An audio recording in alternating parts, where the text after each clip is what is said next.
the way. Good morning, good morning, good morning. And surprise, we're back. We said we were coming back till January, but when duty calls, we answer. We answer. My name is Kimberly Holmes Ross with Evanston Cradle to Career, where we work with over 40 partner agencies to bring you the most equitable Evanston it can be. So good morning, welcome, happy Saturday. We're back with the special this morning. We're here to talk about possibilities. We're here to talk about a possible Foster community campus. We're here to talk about what that could look like, where it could be. So we're here to talk about all kinds of stuff surrounding a Fifth Ward school. So we're excited this morning. We're here with, of course, the advocates, some special guests, and the new CEO, he's not that new anymore, of Evanston Community Foundation. So good morning, Saul. Good morning. And first of all, shout out to Advocates for Action. That is an amazing little theme song y'all had that was playing earlier. It was get you going in the morning. Glad to be here. As Kim said, I am Saul Anderson. I'm the president and CEO of the Evanston Community Foundation. And I really appreciate everyone joining us for this, really important conversation between representatives from STEM School Evanston, Family Focus, the city of Evanston, and community members, really about imagining a way that Evanston might move towards realizing educational justice for the Black community, marginalized and underserved populations in general, but really specifically the Black community in Evanston. So first, I just want to share a little bit of background before we jump into this conversation. So STEM School Evanston, in partnership with the Equity Schools Benefits Corporation and with funding from the Evanston Community Foundation, conducted a feasibility study really to determine if building a school in Evanston Central Core, also known as the Fifth Ward, would be viable. Additionally, STEM School Evanston, partnering with Dr. Kiana Ross, who is the Associate Professor of African American Studies at Northwestern University, funded by Northwestern's Racial Equity Grant Program, is conducting an ongoing study to amplify Black voices around educational equity in Evanston. The objective of that study is really to engage Black Evanstonians in conversations and research about what they believe would be possibilities for redress of the historic educational inequities in our community and really moves towards educational justice. So that's just a little bit of grounding about what we're discussing here. And I'm now excited to turn this over to Henry Wilkins, the founder of STEM School Evanston, the STEM School Evanston Initiative, and a member of the City of Evanston's Reparations Education Subcommittee. Thanks, Saul. So first I want to say thank you again to Evanston Community Foundation for providing us the funding to perform this feasibility study, and also to a couple other individuals that contributed for funding this feasibility study, including PG and Greco and Althea Ricketts. This conversation is just kind of the beginning. You'll see very shortly kind of this vision that came out of that feasibility study, and we'll move into conversation. However, our plan is to kind of move forward with this vision. And, we're partnering with a lot of organizations and institutions such as, the City of Evanston, District 65, we'll be, connecting with Family Focus and various other organizations that I'm probably missing out on. And we're going to continue the conversation. So again, this is just to, introduce the Foster Community Campus concept today, and then we're going to move into more conversations about kind of implementing and seeing what it looks like. And as Saul alluded to, we're also doing some research around, understanding what the Black community says about redress. And so Kiana will be talking a little bit about, the work that she's doing, but we think this is important work to kind of move the conversation forward. And with that, we'll move into, is that back to you, Kim? Excuse me, I'm muted. Good morning again. We have a video, so don't get scared. It's a quick video to kind of overview this feasibility study that Henry was talking about. And so we're gonna play that, so tune in. Please share this video while we're watching, so click your share button. And when we come back, our advocates are going to guide the conversation. We're here with Vanessa Allen-Graves from Family Focus. We're here with Carlis Sutton, retired school teachers 65 and 202, and activist and all around Evanston guy. We're here with Kiana Ross, Dr. Ross. from Northwestern, and we're here with our alderman. Well, he's my mama's alderman, but I'll claim him today. He's with Alderman Bobby Burns. So thank you all for being with us. We're gonna watch this video and we're gonna come back and have a discussion. So Mr. Mann, we're ready when you are.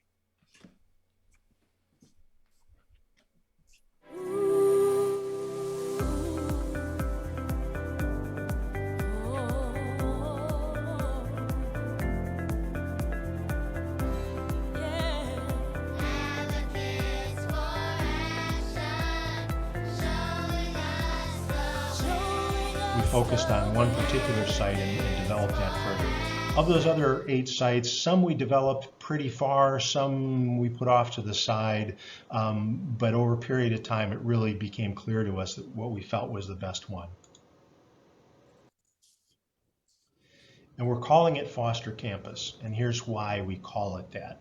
These are the positives. The district already owns Foster Fields, those 2 athletic fields there. Obviously a great location based on history, good configuration and size. There are a lot of things here. It actually turns out to be lower cost for how we've approached this and a much better environmental impact.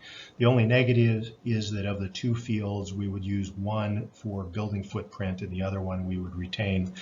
The uncertainties that we always looked at in all of these, we really didn't have any for this site, nothing significant. We're calling this Foster Campus because we're incorporating some of the existing uses that are already there serving the community and adding the school to it. So while the new construction project is really just the school and related to that, we wanted to incorporate this broader view of what's there. We think that it really works very well together. The school building itself, the blue area, we located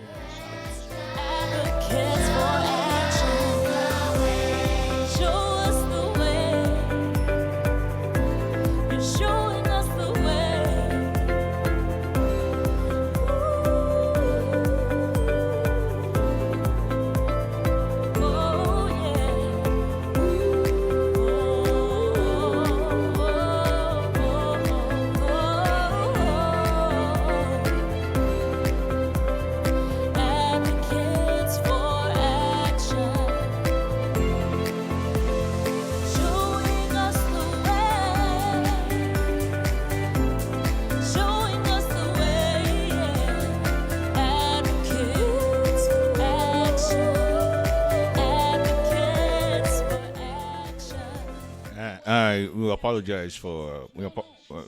Kim, can you share the video instead? Do you have it? Give us kind of an overview.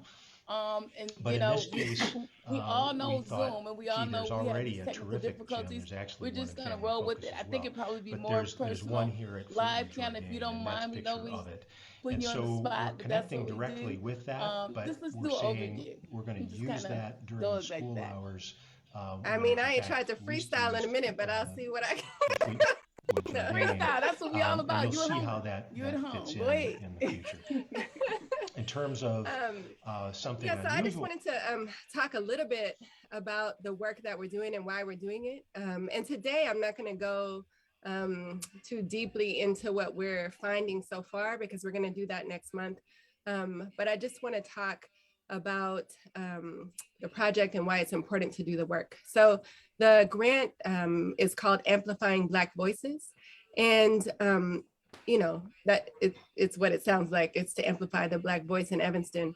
But a part of why it's so important is because oftentimes, like, you know, there may be, you know, research or work that's done to get the opinions of people in Evanston, but it doesn't mean that Black folks' voices are being heard within those contexts. And so we thought that there's extra work that needs to be done in order to really, you know, reach the Black community and find out what folks are thinking.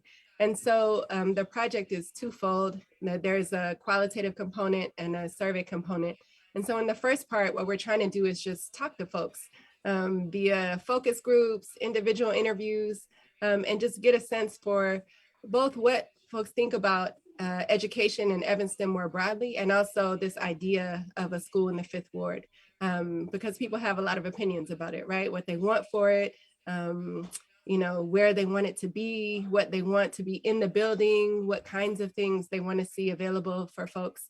And so the idea is to gather all of that information and then be able to share that so that, you know, if a school in the Fifth Ward does move forward, that it moves forward with the voice and opinion of Black folks in Evanston. And Kim, real quick, can you hear me? Video. Kim, real quick, can you hear me? Yes. I was gonna say, so I'll just provide an overview of what was in that video as well, and then you can kind of move back into the discussion. So the video, what it did is it honed in on the best concept out of the feasibility study, and the best concept that seemed to have the, you know, everything that we wanted was to place the school on Foster Field, right behind Fleetwood, Jourdain, and Family Focus. And so what you would have is a Foster campus, and what we're calling it is a Foster Community Campus, where you have Family Focus, which has, you know, a 200, you know, seat auditorium.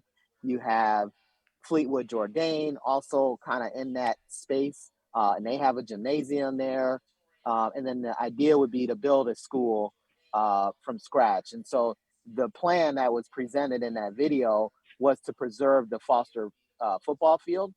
And the only thing that would be lost, the downside of that location, is losing the baseball diamond. On that site included the vision for a indoor field house, so that students for the new school could use it during the day. And then when the school day is over, the doors would lock, and the community, it would be connected to Fleetwood, and the community could also use the field with the synthetic field. In that new erected building that would be on the Foster field would be STEM labs. We're talking STEM dome. We're talking a branch library. It was a teaching kitchen would also be in that new erected building. And so the thought would be there could be some asset sharing with all those, you know, entities being in that space.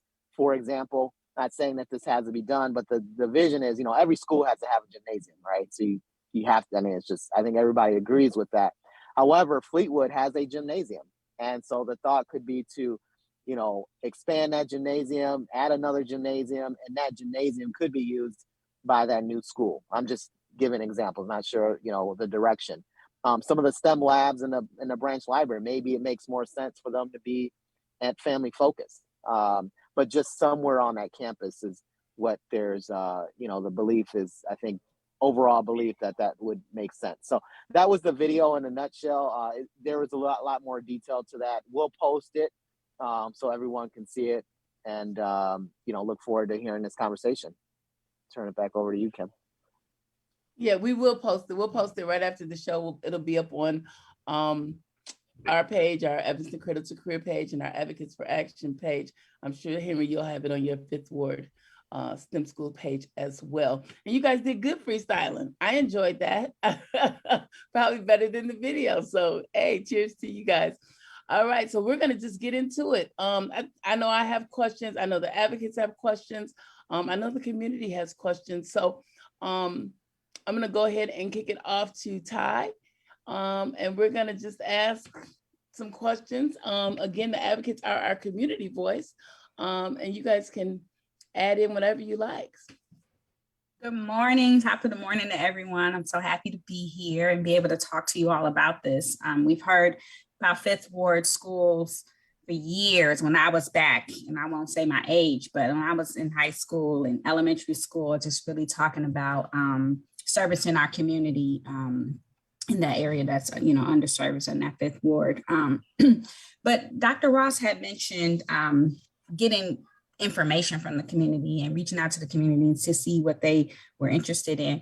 And I just wanted to know how did you all go about finding those people? Like, was there a survey, something sent electronically? Was it word of mouth? How are we getting those Black voices throughout the entire community? And two parts to that. Second part is, was it just the Fifth Ward group of people, or was it, throughout the entire Evanston? Because I know we have a larger population towards the south end of Evanston. So just wanted to know those questions. Yeah, I can speak to that. Thank you for those questions. So I should say first that this work is just getting started. So it's in the early stages, but the way that we're doing it right now is really grassroots. So I've been talking to folks who are, well, first I've asked a couple of folks, who are the people we would need to talk to in Evanston to feel like we've talked to folks from different sectors of the community. And so then I've been reaching out to those folks, and every time I meet with someone, I ask them that question and I'm adding to this list. And then the second piece of it is making sure that we're tapping into different generations. So I want to meet with I did meet with the Foster Senior Club, but I also want to meet with high school students, right? So making sure that we're reaching different generations, because even in the early research, it's clear to me that folks of different generations have different ideas about what's important to them. And so I want to make sure that all of those voices are heard.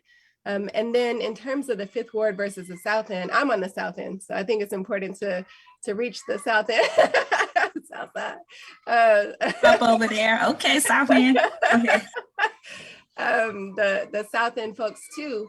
I think right now, because of the way that things are moving in terms of the things that district are considering, the idea was to start with folks in the Fifth Ward and then move toward meeting with folks on the South End, because it is really relevant to the South End too, because there are a number of aspects regarding what the school may be or look like or have in the building that may be relevant to South End folks too. If there's just for an example, I'm not saying this is a possibility or even a thought, but if there was, if there was a K through 8 ACC school, for example, then I may say my son's going to go to ACC at Oakton, but I really want him to have it through 8th grade. So maybe I want my kid to go to that school. So I think just for a number of reasons, it's relevant to both Fifth Ward folks and folks in the South End and just Black folks in Evanston more broadly.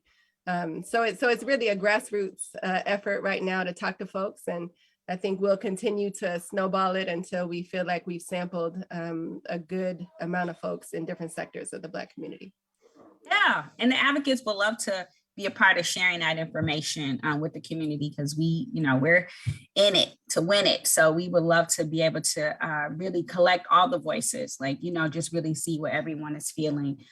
Again, demographically, age, pros, cons, et cetera. So we would definitely love to be a part of that. So please tap us, and we love to help with that. I'm not going to monopolize the conversation. I'll go over to Jamie, allow Jamie to ask some questions, and I'll come back. Hello, everyone. It's a pleasure to be amongst all of you. My first question is for Henry. Why is building a school in the central core so important? Sure, yeah. So I'll take a step back. And first, I want to acknowledge, this pursuit for returning a school to the central core has been going on for almost 40 years.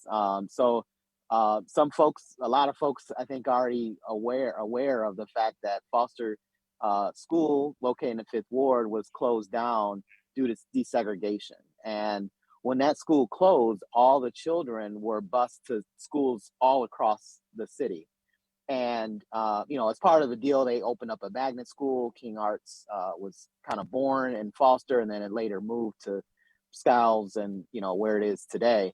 But, this central core has been without a school close to the children for over 40 years. And so I learned about this at a school board meeting. My heart broke when I learned about it, because I knew it negatively impacted the children's educational experience. And so, for me and for all the folks that kind of had, joined this pursuit and have been pursuing it before me, have all realized that, having a school in close walking distance to where, people live was an important feature. And so, doing everything possible to make that happen has been our mission. And so we're all about improving the educational experience. And, it's not just about, having a school nearby where you live, but it's also thinking about the whole student. So, this idea of a community campus is thinking about the fact that it's important for children to learn, not just from 9 a.m. to 3 p.m., but also we feel like it's important for children to receive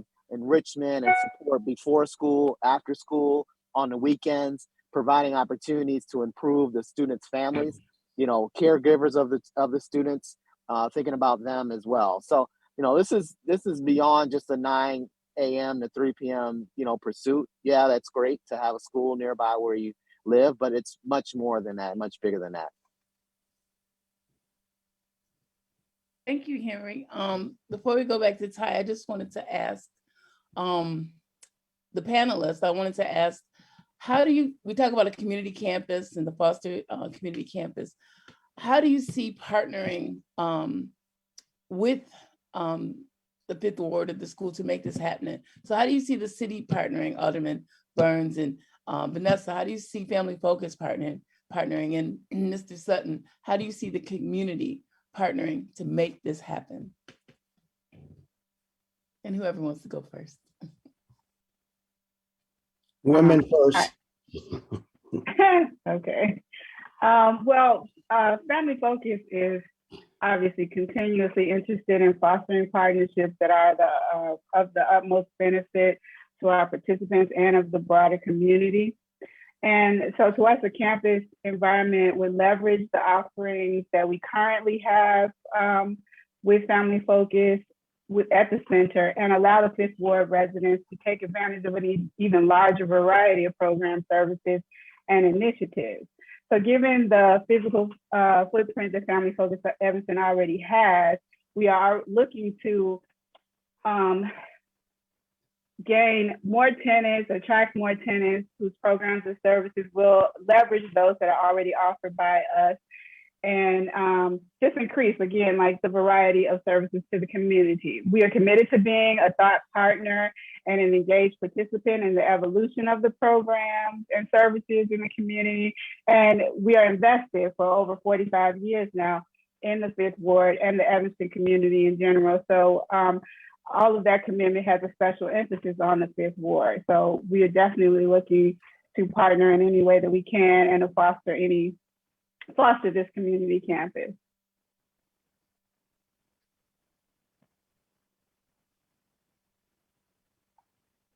Okay, thank you.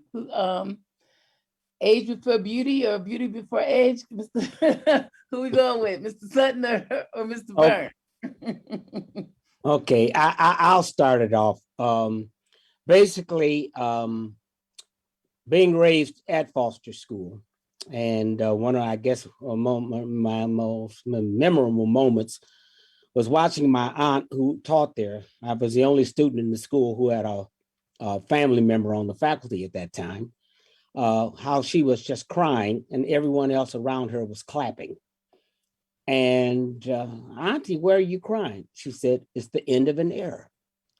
We will never, ever come back to this point again.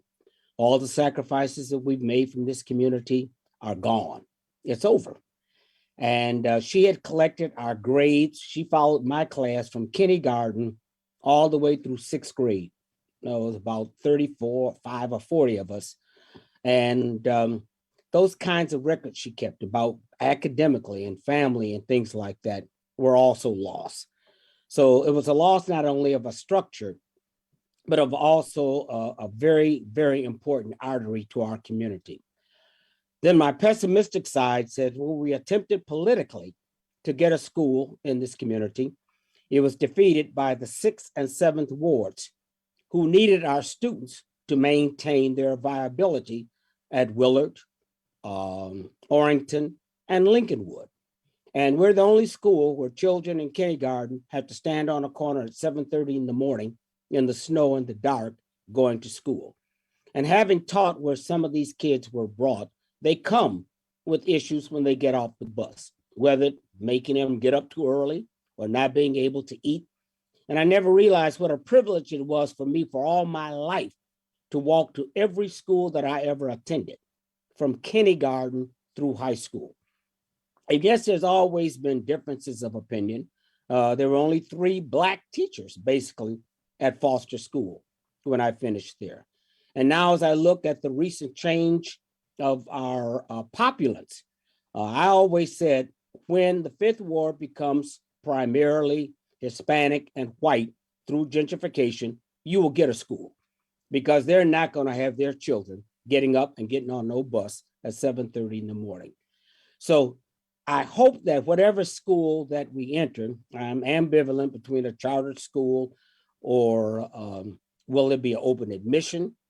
I'm also concerned about the transfer between buildings in inclement weather for the children, how we're going to transfer them from one facility to the other. But overwhelmingly, there is no hesitation on me advocating for a facility in this ward. And I think it's important, as we had before, a strong PTA, a strong support system from the Evanston Recreation Department to make that happen. And I'm almost sad that the experience that I had in this town may not be replicated in my lifetime, but I'm glad I had the chance to enjoy it while I was here. That's it. Okay, Mr. Burns. Before I answer the question about how the city or how I can partner, I want to take a step back and just try to put STEM School Evanston and that project in proper context. So their work, and Henry, you can chime in if I get offline, really started at a time where some of the officials at the district were saying to get a school in the Fifth Ward, we'll have to close another school. We don't know if we can find it in our budget to operate the school. And so I think from hearing that, the idea was, how can we reduce the cost so that if we have to go out for a referendum or raise the money privately, that we can keep those costs down so that we can put a school, make sure that a school gets in the Fifth Ward. And I think that's where the kind of campus model from a shared facility standpoint came from. But I want to be clear that what the district has said recently is that they intend to build a school in the Fifth Ward, and they want it to be fully outfitted with gymnasiums and auditoriums and everything else, every other modern amenity that that we have now that we didn't have 40 years ago. So while I think the STEM School Evanston campus model still has a lot of tremendous value, some of it will change because we have a new superintendent at District 65 since they started their work. Even new board members, and it's a different. They've changed their position on the school in the Fifth Ward. So I just want to start there. Second, I think how the city can help is ensuring that every ward, that there's affordable housing in every ward. And Carlis Sutton, Mr. Sutton touched on this, that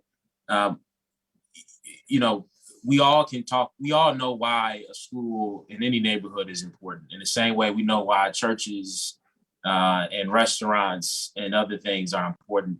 I think how I back into it is I think about that the district already knew that having a school in this ward was important because there was one there before. So the question for me is, why was it removed, right? Why did the district go against its own values of the importance of neighborhood community schools? And from what I think we all know now is that, and even then, it was to desegregate the Evanston school system. And so then the question is, should the Fifth Ward alone be responsible for integrating our entire school system in Evanston? And I think everyone here would say no. That's the responsibility of all of us. And I think the way to achieve that is to integrate our community through housing, right? You'll naturally develop integrated school system if the neighborhoods are truly integrated.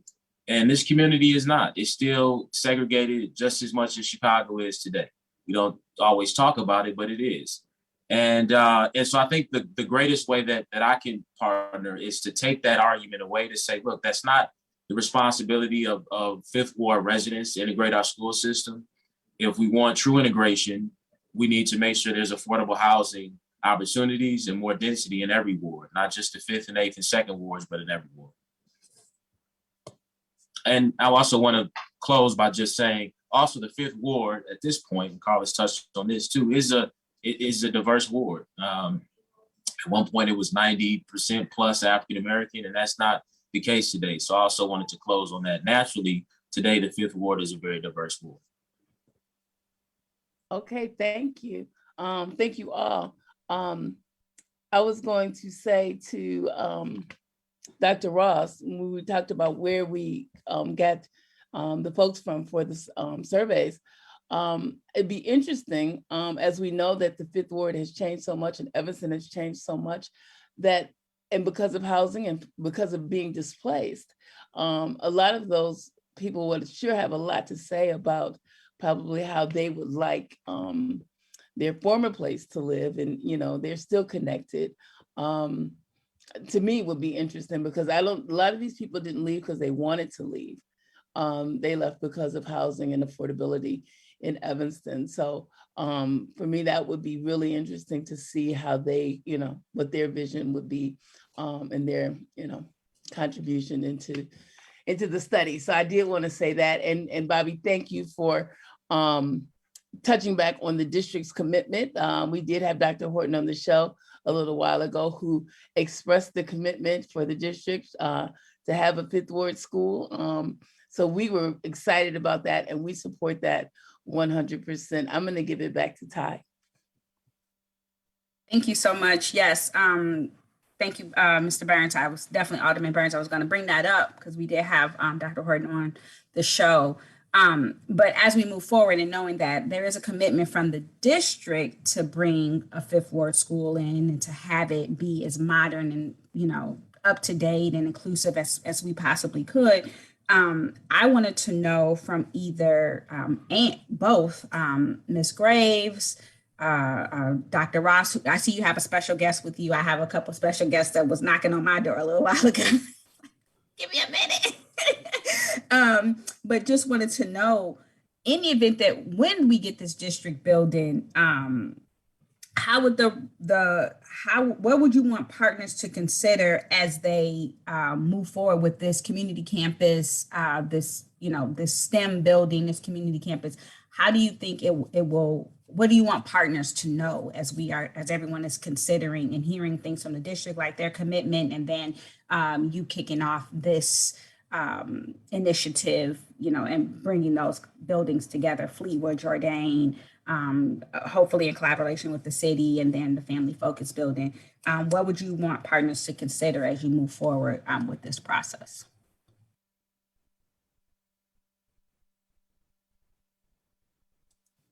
Ms. Graves, would you like to answer that first? Okay. Yeah, okay. That's a complex question. I suppose what I would hope is that any plan that is developed would center on the needs of the community first. This is a critical time in our history, and we should be very careful to consider the options that have the strongest potential to advance the hopes and the dreams of the children and the families in the community. So and from a family focused perspective, in order for this to be successful, we see that there must be trust and transparency from all partners involved in this, and especially around the community engagement. And we firmly believe that those in the community know better than any of us what their needs are. So definitely considering that first and foremost. And I know there's a survey and the studies that are going on with that. So I think for Family Focus, and speaking on behalf of our CEO, Dara Munson, that was one of the things, these are some of the things that are most important to her, the transparency, and definitely making sure that we already consider what's there, what is already being offered in the community, and what the community say they need. Yeah. Thank you. I was going to say real quick, I don't know if Dr. Ross is going to say a couple comments in relation to this, her research, but I will say, so I sit on the student assignment planning committee for District 65, and a part of that group's work is seeking community input overall about, potential changes that they're seeking. They're trying to modernize the schools. I mean, they haven't, done any redistricting in decades. And so, they believe now is the time to do that. With that work, they are doing surveys that they actually just completed surveys that they had performed in the last few months. And the respondents for those surveys, I don't have the true facts and the numbers, but I do know there wasn't a lot of representation of the Black community. And so the belief is that, the survey work that the school district is doing will be a part of the conversation for the Student Assignment Planning Committee, as well as this work that Dr. Ross is doing. So we'll have, the work that she's doing added and looked at in conjunction with the survey work that the community is doing. And, it's, surveys, I'm not a survey expert, but, if you look at, I think they had a little over 400 respondents. And is that sufficient? I don't know. And I do know that what typically happens is the majority of the respondents, usually their voices are the ones that are heard. And so, I don't know the Black numbers of respondents, I don't have that data, but, the belief is that with Dr. Ross's work, focusing on the Black community, amplifying that voice and coupling it with the school district survey work, I think we'll get a more complete picture of, what the community has to say about, modernizing the schools and having a school in the 5th Ward. I do have a follow-up question with that. As the district has made their commitment to start in the 5th Ward, and like Mr. Burns said,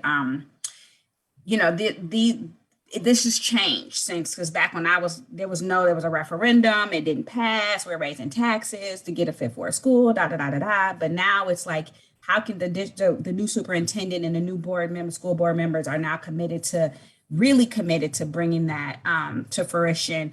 But subsequently, your STEM school situation has already started. Since the commitment, have the STEM school and the board been the district gotten back together to collaborate on some of the data collected from Dr. Ross, in addition to the data collected from the district, to kind of move this thing forward collaboratively, because to work together as an entire community so our community doesn't feel divided? Have we worked on that? See, here go my special guest now. Yeah, I mean, you're exactly right. I mean, that's exactly what we're doing, is trying to make sure that we're collaborating and working together. We've had a couple meetings, and we'll continue to have meetings, but that is a priority, is working together, making sure the voices of the community are heard and incorporated in the school district's plans. So we're for sure not trying to compete with each other. They're committed to doing it. They found a way to do it without a referendum. That was our goal as well, with the feasibility studies, trying to find a way to fund the school without increasing taxes and, placing a financial burden. So there was a lot that went into that, and, they found a way, which is great. So now it's just, up to us, I feel like, to figure out how do we move forward and collaborate and, utilize the knowledge that we've gained over the last few years. I mean, like I said, our pursuit is we're standing on the backs. I mean, we're kind of passing the baton. There's a lot of folks that were part of that referendum back in 2012 and been trying to bring a school, and we've connected with, all those folks. And that was a part of, our work and making sure that we carry the torch, so to speak. And Dr. Ross, I don't know if you have anything more specific around some of the collaboration that might be happening with D65 on your work, or is that to be determined? Yeah, I mean, what I'll just say for now is that two things. One, I think, I'm biased because I'm a qualitative researcher, which means that, I like to talk to folks, and that's, I don't do surveys, I talk with folks. So, but I think that there is something important that's gained through having those conversations, because sometimes, there may be a question that's not on a survey that comes up in a conversation that you realize is actually something important to folks. And so you can build on that to ask other people about that thing, or you just get stories, so you get a more complete picture of something. And so, I think that pairing that qualitative work with the survey is very important. And I also think that, like Henry said, Unfortunately, there may not be as much Black representation in that survey that was collected. And so it's important to say, okay, like there's a reason why those voices aren't heard. For some reason, folks aren't interested in filling that out or weren't drawn to do that. And so what are other ways that we can connect with folks and make sure that their voices are heard? So I'll say that about that. And then just in terms of collaboration, the district is definitely, they're aware of that. And so I think they're very interested in making sure that the Black voice is represented in the work that they do and how they move the work forward. And so I think the partnership is really important. And I think both of us recognize that. Thank you for that. Jamie, did you have something else? Sure, I'll ask a question. I'll ask my question to Carlis Sutton, because you did explain, basically you gave us an overview of what the school looked like back then. Mm-hmm. So if you would just answer for me, what would a Foster community campus look like to you now? Okay. A campus would look to me now, one that would raise, if nothing else, my significant, would have a facility, not only that's updated with all the most recent equipment, but with a dedicated faculty to raise the self-image of especially our Black male youth. That's very important to me. I taught for 7 years at a STEM school in Houston, Texas. So we had the best of the best from around the city. And after those years, several of those guys have become so successful. And I never forgot, Mr. Sutton, those meetings that we had in your room before school and after school made the difference of us being committed when we became successful, and the importance of Black mentoring and collaboration. So I would like a school that would give us that kind of opportunity as members, elderly members of the community, to come in and sit and talk with some of the children sometime, or to have classes after school or before school to sort of encourage them. Because we always had this vision of the town that we live in was called Evanston, not Evanston, okay? But we always knew that there was a side of this town that practiced systematic racism. And if I had any kind of input in the school, that was the first thing I am concerned about. And I would love to see it go from kindergarten through 8th grade. I've looked at best practices, and all the best schools that I've seen across the nation, including those for the gifted children, basically have that same format from kindergarten through 8th grade, which I think is very important for not only building a relationship consistency for the kids, but also for the parents to be involved from the formation of their kids to see their development as they go on to high school and then to college. I'm very encouraged to see so many young, bright Black people on this call. Where were y'all 10 years ago? I'm gonna leave that. I'm gonna leave that. We're here now, and I thank Brother Wilkins for continuing to give me an opportunity. And I know that he gets sick and tired of me venting. Yes, I'm a very, very grumpy old man when it comes to talking about Evanston education. But I've always kept this optimistic that it was good for me, and the relationships that I developed in this school system have made my best friends throughout this country to this day. And I would like to see that replicated with young people today. And every time I see an episode of violence in this community, I take full responsibility for that, because we have not provided our kids with the resources they need. Why would you pick up a gun when you can pick up a book and a basketball and a football? Why won't you consider yourself as a person who could become a scientist or a physician? Good. Give these kids something to look forward to. Give these kids the kind of backing that they can grow and then go. And I know it's a soapbox of mine, but I thank you for that question. I thank you for it too, Jamie. What a wonderful vision that would be. It's a school I would want my kids to go to. I love that. Thank you so much.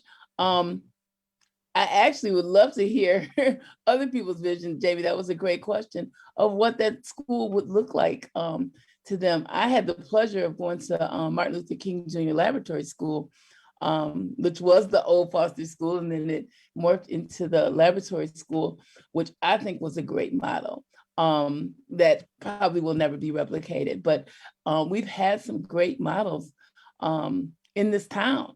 So I'm really excited about the possibilities of what's next. Does anybody want to share their vision? Thank you, Mr. Sutton, for yours. Okay. I know I'm not a scheduled panelist per se, more than an introductory person, but I am a parent of a child in the district, and have lived here or worked here for the past 15 years. And I will say a couple of things. Mr. Sutton made me think. I grew up in Grand Rapids, Michigan, and I went to a school called Southeast Academic Center. My elementary school was 95+% Black. But I also had a Black principal and I had Black teachers. And, when we went through school, there was just like a certain power that came from that, from a principal who, identified so closely with the students in the school and, gave us that same message that Mr. Sutton was just speaking about, right? That we weren't less. And for many years while I was there, our scores, and we were all poor Black kids from around Grand Rapids, Michigan, and our test scores were as high as any others in the city. We performed at a level, that competed with any other school. And that was really important. And I look at my friends now, I have lawyers who I went to school with, school teachers, doctors, and all those folks who came out of our school. And, if you looked at the demographics and the income levels in our school, you would not have guessed that for the children there. And we got that because of the power that was in that school. And so I think thinking about investing, and I know Dr. Horton and the district are working on opportunities to develop more Black teachers through fellowship programs and things like that, but directing those teachers towards schools where there are more Black students, in particular, thinking about this Fifth Ward school will be incredibly important. And then the other piece, and I know I'm speaking specifically about the school, but I think a lot about PTAs as well. Some of you may have heard of this, this recent podcast called Nice White Parents. And when parents started to go into district schools that were primarily Black, but because they were parents with more free time and more disposable income, were really able to kind of like move in and kind of wedge into the PTA and take that over. So even before they were fully representative of what this school was, like white parents were able to take over some of the voice about what the school should be. And in a truly, equitable society, we want all voices to be weighed equally, but we need to make sure that the dynamics are right in a school that's focused on Black students, students of color, that parents of color, that their parents are there's space created for those parents to be leaders within the school, leaders in the PTA, and that their voice is not lost. PTAs and the PTAs in Evanston are working really closely. We hold the PTA Equity Fund where all PTAs are dumping money in, so that just because your school is in a neighborhood that has less money doesn't mean you have less resources for your PTA. So the PTA is working, but we need to make sure that that also is seen through in terms of the demographics of the PTA as well. So I'm not going to talk a lot. I just wanted to jump in there as a parent, more so than as my seat from, as the president of the Community Foundation. That just would be incredibly important to me. Thanks, Sal. And I wanted to jump in real quick, Mr. Sutton. You asked where the young people were. So I was a PTA member, and it is important for us to, my children went to Dr. Bessie Rose Magnet School. It was Timber Ridge. We did have that Black presence. We had Pat Mitchell as our principal, very encouraging, very motivating for the young Black people in the community. She was even though I wasn't a student, I was a young parent, she was encouraging and motivating to me to rise to that occasion as a Black mother, raising Black and brown Black children, male specifically. So we have been around, but I think that it's now given voice. We have Evanston Evanston Cradle to Career providing this advocate for action, providing us the voice and being intentional about giving us voice to speak in this platform and giving it merit and value. And really honoring what we think and what we hear. Again, back to Dr. Ross, just like really being not doing it. There's surveys that you see, it's like yes, no, maybe so, but I have more information. It's more than a yes, it's more than a no. And so really being intentional as we evolve as a community, as we evolve as a society, to be intentional about giving that voice.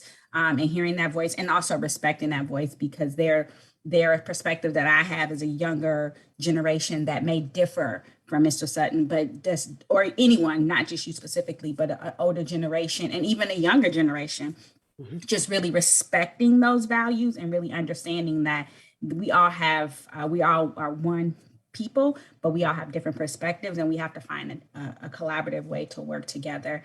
And I think that's what I want to see in the building. It's just a collaboration of respect and of differences, and figuring out how we can make that as a Black community, as brown people, as lower income people, really be equitable, have a safe place to live, like Alderman Burns says, that's nice, and et cetera, across the city.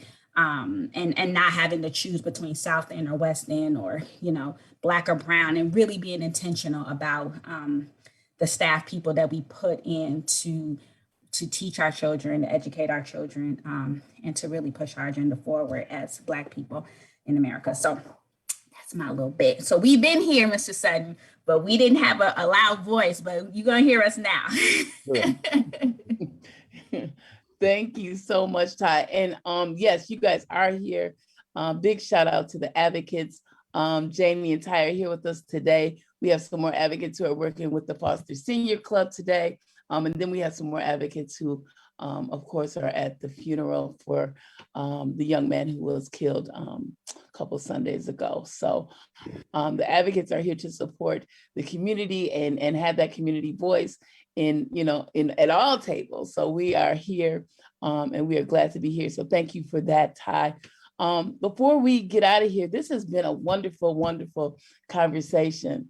So thank you, Henry, for reaching out.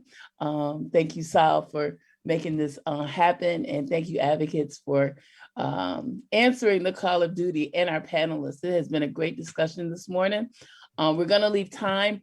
If you're watching, stay tuned. Mr. Mann is gonna play the video after the show, so that's perfect. So stay on. And before we leave out, we usually have one word to kind of sum up what we're talking about. So we're gonna go around and just say one word as it pertains to your hope for education, or as it relates to education. Just one word for education here in Evanston. And I'm just gonna go around the screen and I'll start with Jamie. Grateful. Grateful. Mr. Sutton. Collaboration. Saul. Power. Dr. Ross. Fight. Henry. Unity. Ty. Excellence. Alderman. You're muted. I was gonna say excellence and unity, so both of mine were taken, but I'll just still settle on excellence. Vanessa. Necessary. Necessary. Good. And I'm gonna go out with hopeful. Hopeful. Okay. Hopeful. It's been a wonderful show this morning. Thank you, our Facebook family, for watching with us on our special show. We will be back in January. Thank you, our Radio La Difference audience. And thank you, Radio La Difference, for always providing a platform for us. Have a safe and happy Saturday. Have a safe and happy holiday. And we'll see you soon. Thank you. Stay tuned for the video.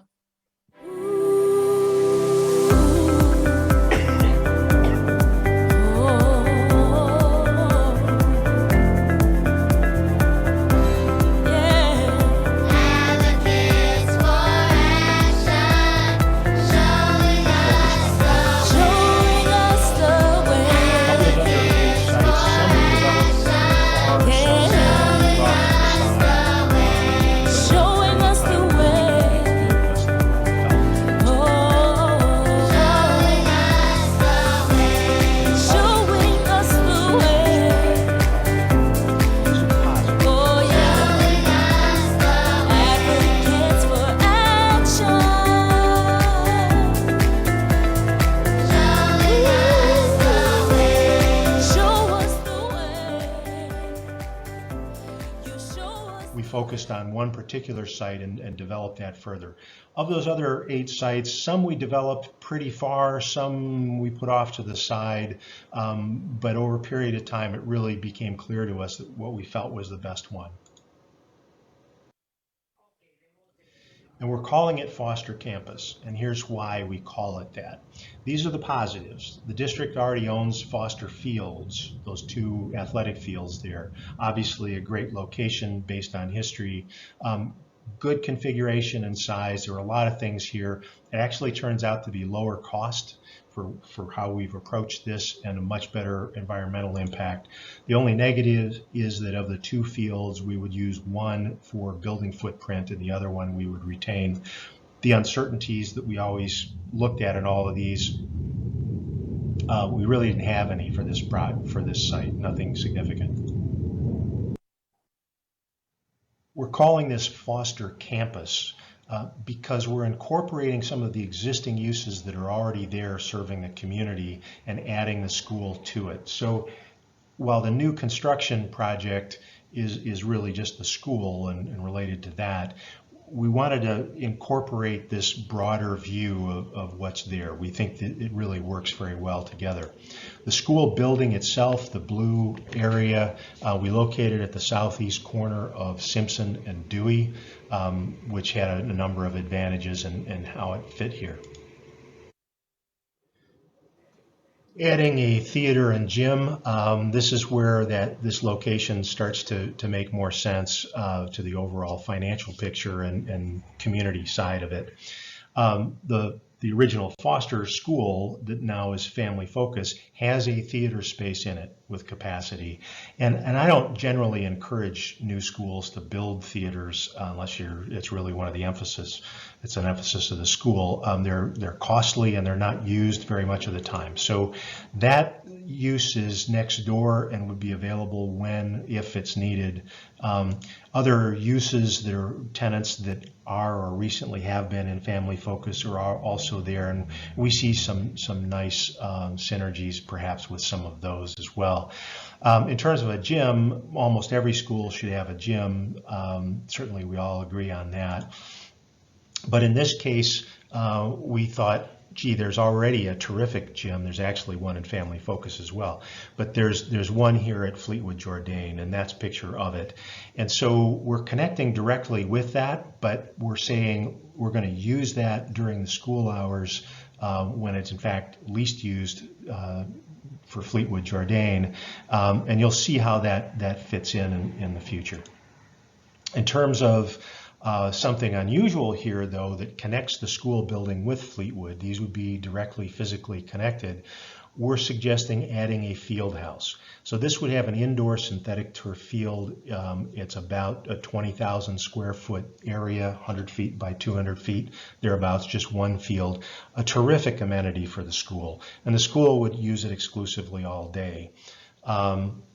They'd also be able to walk through there to use the gymnasium, but in terms of their phys ed and in fact sports and clubs, this really adds a great component to the school. But after school hours, evenings and weekends, what we are suggesting here with this design is that the connection to the school be closed. Those doors are closed then, and the doors at the south end of the field house are opened up, and it's connected with Fleetwood, so that evening and weekend users would access the field from the south, from Foster. They would come in through Fleetwood, which gives reception, office, and team rooms down there.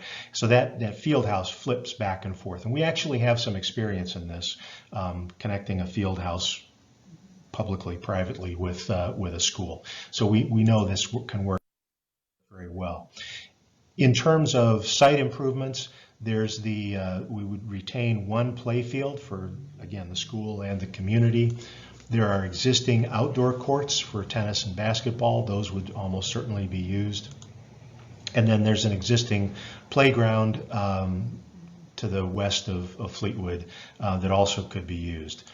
In terms of parking, we particularly like this. We would put in new parking up, as you see the gray rectangle for the school, but because the uses change at different times of day, different days of the week, you also would be making use of the existing parking lots at Family Focus and at Fleetwood. So that in terms of traffic for the neighborhood, it really is very nicely distributed with a good flow between those three lots coming from all different sides. Let's go into the school building itself, and I'll show you what we've programmed there. On the first floor, it doesn't have to be this alignment, but we're saying the actual entry would be off of Dewey, not off of Simpson. So on the west side of the building there. And we wanted to put uses on the first floor that made sense for a first floor, but also had potential for community uses in the evenings and weekends. Again, discretionary, but we wanted to put in things there that would have potential value for families and community. So the labs and specialties, this is a STEM school. That's a picture of the Illinois Math and Science Academy. Those kinds of things right by the entry where everybody can use them during the day, but then the community can come in the evening. We enlarged the library beyond what you might expect for a new school, with the idea that it could also serve as a branch library and media center for the community, again, family and community in the evenings and weekends. And here we wanted to put in, just address where schools are headed, more toward digital literacy. I love books, we got to have books, but we put in here a video studio for production and recording and broadcasting for the kids and again for the community. We thought this would be a nice amenity. Don't have to do it, but we put in the dollars to do that. We also included and put in the budget enough funding for a digital full dome, which is essentially a small scale IMAX theater is the way to think of it, for fully immersive video and audio presentations. So the kids can go anywhere around the world or the solar system. You can do gaming in here, you can do a lot of different things.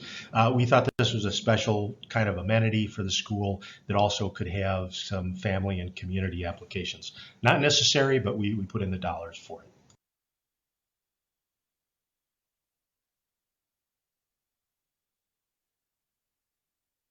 To have. And then for every school, you got to feed these kids, got to have a kitchen and cafeteria. We thought we could enhance this a little bit too. Gave it a little bit oversized, set it up as a cafe approach.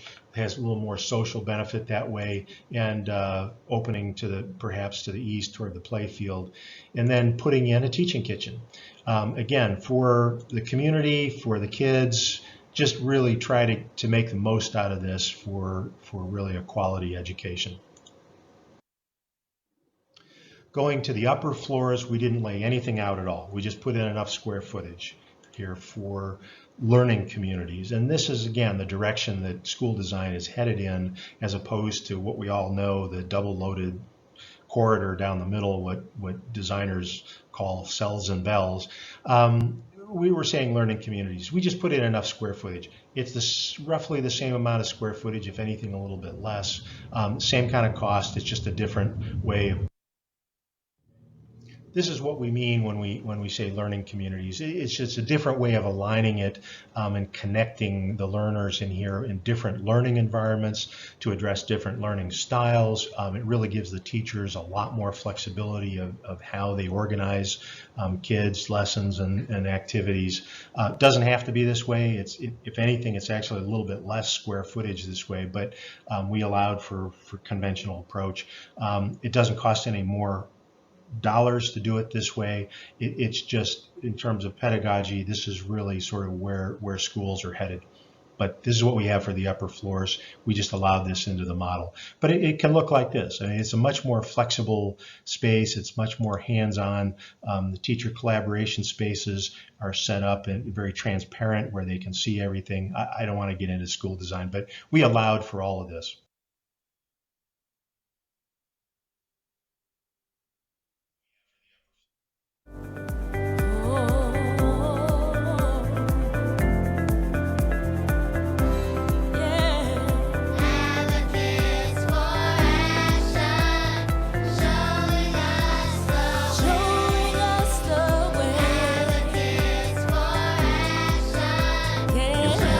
to Evanston Cradle to Career Advocates for Action coming on Radio La Difference. Please stay tuned for our regular programming.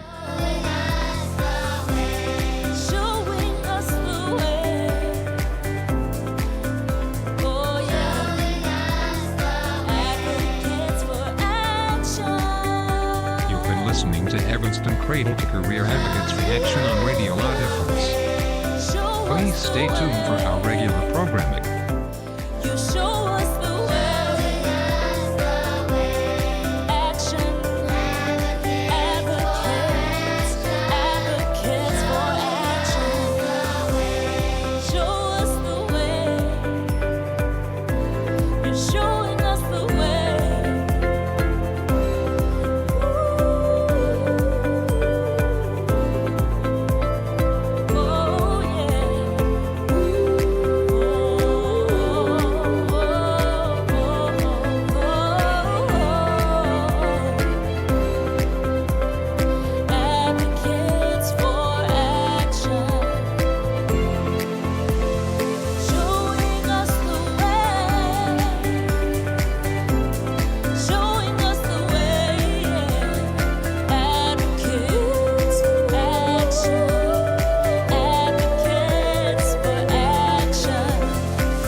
You're showing us the way.